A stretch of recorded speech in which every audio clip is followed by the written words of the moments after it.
જય હિન્દ. લાખણસિંહ દેવાભાઈ ઓડેદરા, પોરબંદર જિલ્લા અધ્યક્ષ વીરો કે વીર ઇન્ડિયન પાર્ટી. આજે એક ખેડૂતોની જટિલ બાબત છે, એના વિશે ચર્ચા કરવા માંગુ છું.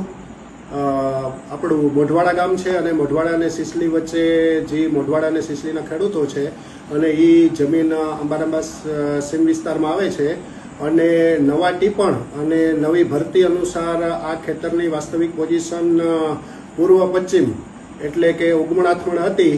એ નવી ભરતી અનુસાર આ જમીનની માપણીમાં કોઈ ઓફિશિયલ મિસ્ટેક કે દૂરબીનથી માપણી કરવાથી તે ઉત્તર દક્ષિણ થઈ ગઈ છે અને એના લીધે બધા ખેડૂતોની જમીનના જે હદ નિશાન હોય છે કે જેના મેજરમેન્ટ નિશાન હોય છે તે એકબીજા ખેડૂતોના હદમાં ઘૂસી ગયા છે અને આના લીધે ખેડૂતોમાં ઘણા બધા મન દુઃખો અને થાય છે અને લડાઈ ઝઘડા અને પોલીસ ફરિયાદો ને એવી ઘણી બધી સમસ્યાઓ આવે છે અને પ્રશાસન લેવલે કે ઓફિશિયલ લેવલે આ મિસ્ટેક થયેલી છે. તો પ્રશાસન દ્વારા આ બધી જે વિષયો છે એક એક ખેડૂત જો આ સમસ્યા દૂર કરવા જાય અને એનું નિરાકરણ લેન્ડ રેકોર્ડ ઓફિસથી કરે તો વર્ષ દોઢ વર્ષ જેવો સમય લાગે. તો જે મિસ્ટેક થઈ હોય તે પ્રશાસન દ્વારા જ સુધારો કરવામાં આવે.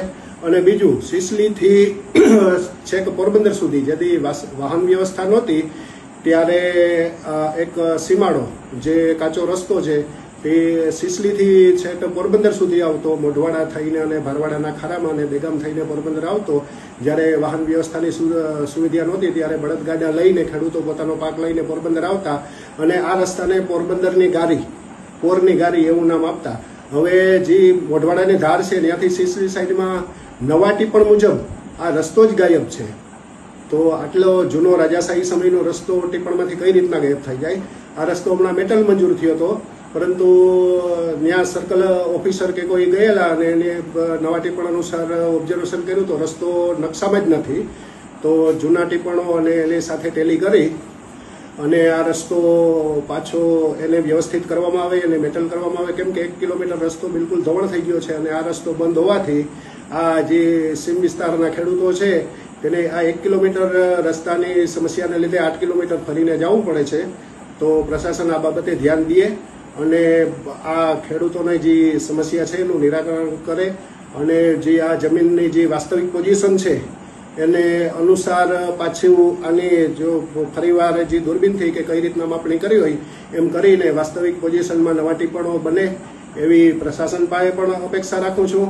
અને ખેડૂત ભાઈઓને પણ નિવેદન કરું છું કે આ મારો વિડીયો છે એને વધુમાં વધુ શેર કરે જેથી પ્રશાસન સુધી આ અવાજ પહોંચે અને આમાં આપણા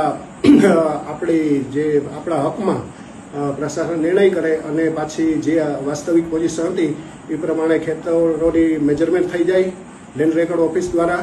અને આ રસ્તો પાછો આપણો અત્યારે મેટલ મંજૂર થઈ ગયો છે તો મેટલ બને અને ભવિષ્યમાં તે સીસી રોડ કે પાકી સડક પર બની શકે એવી આશા રાખું છું. જય હિન્દ, વંદે માતરમ.